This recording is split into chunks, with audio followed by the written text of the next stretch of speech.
Hello friends, welcome to life experience education. मैं हूं प्रवीण कुमार शर्मा और हम आपके साथ डिस्कस कर रहे हैं इंडियन हिस्ट्री यानी कि भारतीय इतिहास के बारे में। इसमें हमने इंडियन हिस्ट्री को 3 पार्ट में डिवाइड किया है। एंशिएंट इंडिया, मेडिवल और मॉडर्न इंडिया यानी कि प्राचीन भारत, मध्यकालीन भारत और आधुनिक भारत। और साथ ही में हमने एंशिएंट और मेडिवल वाले पार्ट को आपके साथ क्वेश्चंस के थ्रू डिस्कस कर लिया है और अब हम आगे बढ़े हैं मॉडर्न इंडिया की तरफ, जिसमें कि हम गांधीयन एरा यानी कि गांधीवादी युग यानी कि गांधीयन जो फेज चला था उसके बारे में डिस्कस कर रहे हैं, जो कि 1917 से 1947 तक, और इसका भी हम पार्ट 4 आपके साथ डिस्कस कर रहे हैं। ये हमारा लेक्चर नंबर 41 है और इसके पहले 40th लेक्चर तक हम आपके साथ डिस्कस कर चुके हैं। यदि आपने इनको नहीं देखा है तो जाकर जरूर देखें। जो आने वाली एग्जाम्स हैं आरआरबीज की और एसएससीज की, उसमें काफी आपको हेल्प मिलने वाली है। और ये हमारा जो लेक्चर है इंग्लिश और हिंदी दोनों ही लैंग्वेज में रहता है। तो आइए स्टार्ट करते हैं लेक्चर को बिना किसी देरी के क्वेश्चन नंबर फर्स्ट के साथ। Which one of the following days was declared as the International Day of Non-Violence by the UNO, यानी कि निम्नलिखित में से कौन सा दिन यूएनओ द्वारा अंतरराष्ट्रीय गैर ध्वनिहीनता दिवस के रूप में घोषित किया गया है, यानी कि international day of non violence, या इसको क्या कहें, अहिंसा दिवस, अंतरराष्ट्रीय अहिंसा दिवस। अहिंसा दिवस, नॉन वायलेंस को क्या कहते हैं, अहिंसा। और ये किसके उपलक्ष्य में मनाया जाता है? जो गांधी जी थे, गांधी जयंती पर हर साल मनाया जाता है। और गांधी जयंती कब मनाई जाती है? 2 अक्टूबर को। और हर साल साथ ही में इसी दिन लाल बहादुर शास्त्री जी की भी जयंती मनाई जाती है 2 अक्टूबर को। तो आपको ये भी याद रखना है, इनकी जयंती भी मनाई जाती है। और जो अंतरराष्ट्रीय अहिंसा दिवस है ये गांधी जी की जयंती पर मनाई जाती है, इनके उपलक्ष्य में मनाई जाती है। तो बी इसका हो जाएगा करेक्ट आंसर।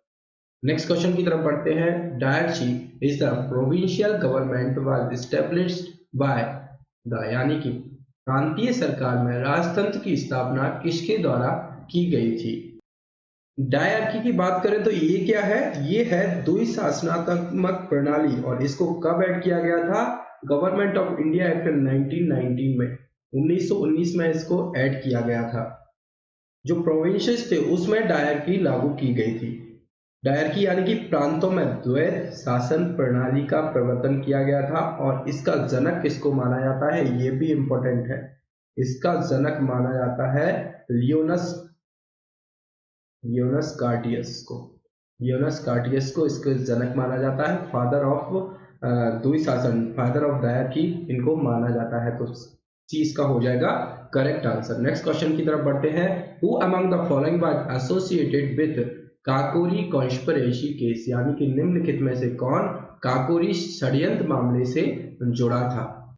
इस पर आपने एक मूवी भी देखी होगी। जो काकोरी कांड हुआ था, काकोरी कॉन्स्पिरेसी केस हुआ था। ए अस्फा अस्फाकुल्ला अस्फाकुल्ला खान, यानी कि डी इसका हो जाएगा करेक्ट आंसर। इनसे ये केस जुड़ा हुआ था, डी है करेक्ट आंसर। नेक्स्ट क्वेश्चन की तरफ बढ़ते हैं। Who among the following wrote the book a nation in the making, यानी कि निम्नलिखित में से किसने पुस्तक a nation in the making लिखी थी? किसके द्वारा ये लिखी गई थी, ये आपको बताना है। तो ये लिखी गई थी सुरेंद्र नाथ बनर्जी, जिनको कि हम बोलते हैं एस.एन. बनर्जी।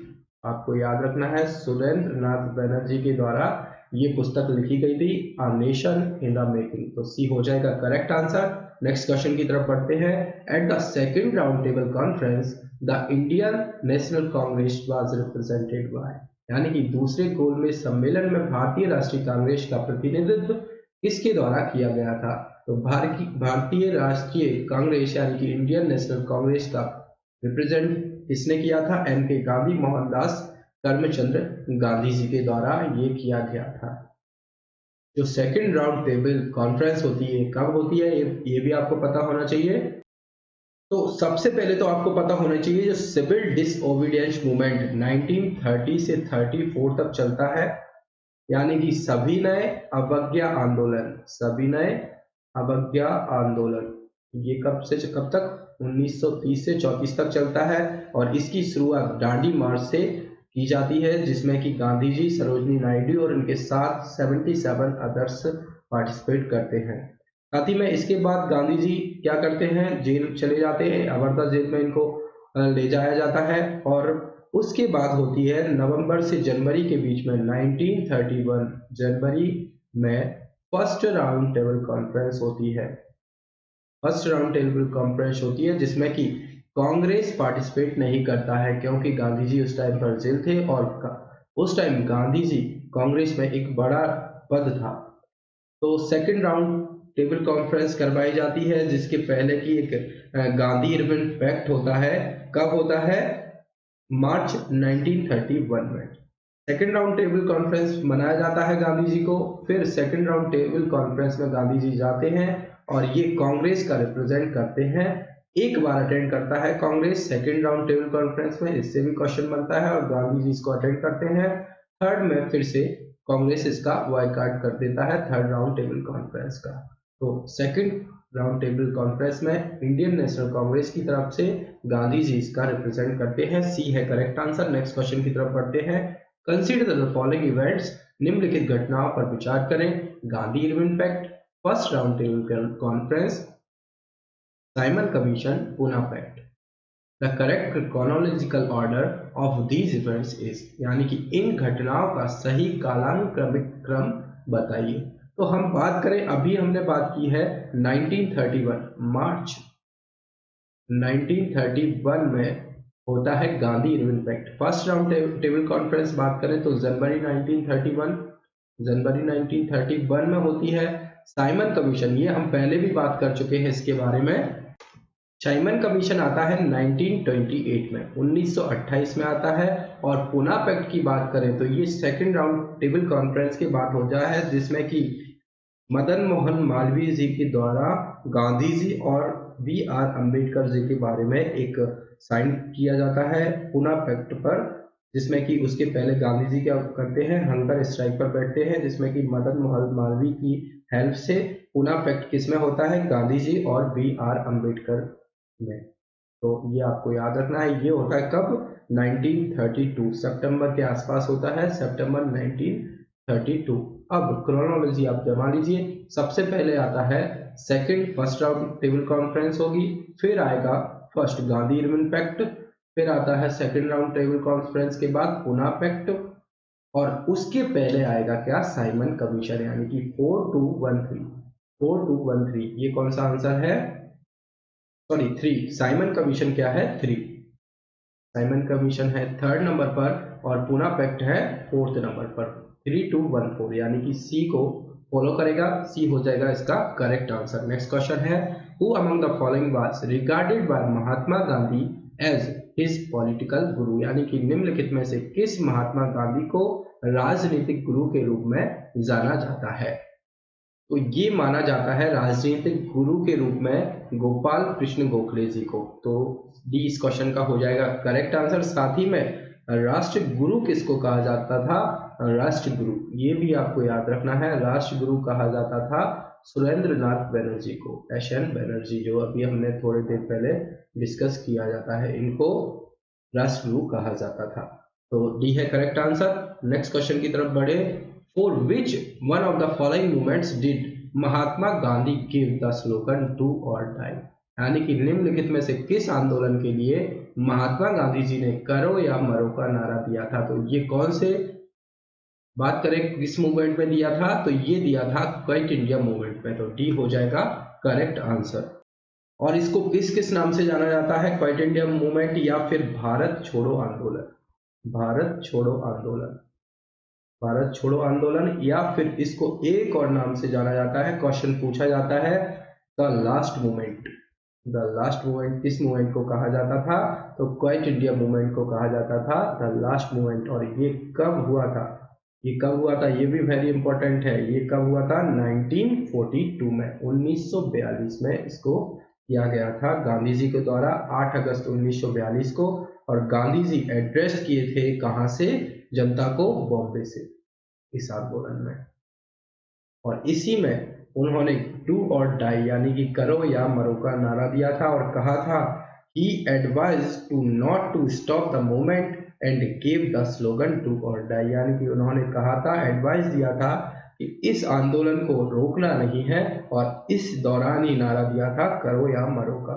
साथ ही में 9 अगस्त 1942 को all the leaders were arrested, यानी कि सभी जो बड़े बड़े नाम थे उनको अरेस्ट कर लिया गया था इसी मूवमेंट में। और फिर सीक्रेट जेल में गांधी जी को रख दिया गया था।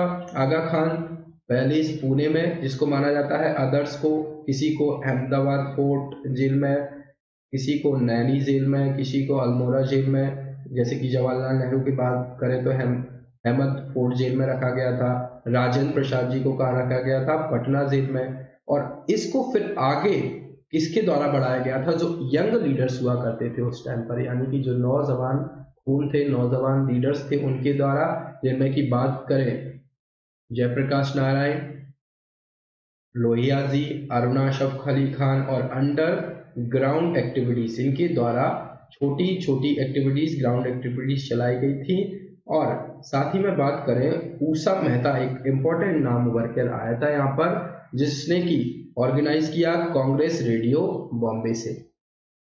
और साथ ही में इसको मोस्ट वायलेंट इवेंट भी माना जाता है, काफी कुछ हिंसा यहाँ पर हुई थी। और इसके स्ट्राइक पर बैठ गए थे गांधी जी, हंगर स्ट्राइक पर, कितने दिन के लिए, 21 दिनों के लिए। 21 दिनों के लिए हंगर स्ट्राइक पर 1943 में बैठते हैं और कहा जाता है मोस्ट ड्रामेटिक ये मूवमेंट माना जाता है। तो डी इस क्वेश्चन का है करेक्ट आंसर। नेक्स्ट क्वेश्चन की तरफ बढ़ते हैं। During the freedom struggle Aruna Ashraf Ali was a major woman organizer of the ground activities in, यानी कि स्वतंत्रता संग्राम के दौरान अरुणा अशरफ अली भूमिगत गतिविधियों की एक प्रमुख महिला आयोजक थी। तो अभी हमने बात की है जो क्वाइट इंडिया मूवमेंट है, बड़े बड़े जो नेता थे वो अरेस्ट हो चुके थे और जो यंग लीडर्स थे उनमें एक अरुणा अशरफ अली भी थी, जिन्होंने की क्या करा था, अंडरग्राउंड एक्टिविटीज चलाई थी, यानी कि भूमिगत गतिविधियां चलाई थी क्वाइट इंडिया मूवमेंट में। तो बी हो जाएगा करेक्ट आंसर। नेक्स्ट क्वेश्चन है, who was the governor general of India during the launch of civil disobedience movement, यानी कि सविनय अवज्ञा आंदोलन के शुभारंभ के दौरान भारत के गवर्नर जनरल कौन थे। तो इंपॉर्टेंट क्वेश्चन है, कौन थे। सिविल डिसोबीडियंस मूवमेंट के बारे में हम बात कर चुके हैं। उस टाइम पर जो गवर्नर जनरल थे इंडिया में, वाइसरॉय थे, वो कौन थे, लॉर्ड इरविन। तो सी हो जाएगा इसका करेक्ट आंसर। आपको ऐसे भी याद रखना है 1930 टू 34 में क्या हुआ था, ये हुआ था सिविल डिसोबीडियंस मूवमेंट, यानी कि क्या हुआ था, सविनय अवज्ञा आंदोलन हुआ था। और इसके तुरंत बाद 1931 में, जनवरी 1931 में होती है फर्स्ट राउंड टेबल कॉन्फ्रेंस और उसके बाद होता है गांधी इरविन पैक्ट। तो इरविन पैक्ट कब होगा, जब ये वाइसरॉय होंगे, तो इसी टाइम पर ये वाइसरॉय थे। तो सी हो जाएगा इसका करेक्ट आंसर। इजी क्वेश्चन था ये, आज की सीरीज का हमारा लास्ट क्वेश्चन था। लेक्चर आपको पसंद आया तो लाइक और शेयर जरूर करें अपने फ्रेंड्स के साथ, और लाइफ एक्सपीरियंस एजुकेशन के साथ जुड़ने के लिए चैनल को सब्सक्राइब भी करें। Thank you.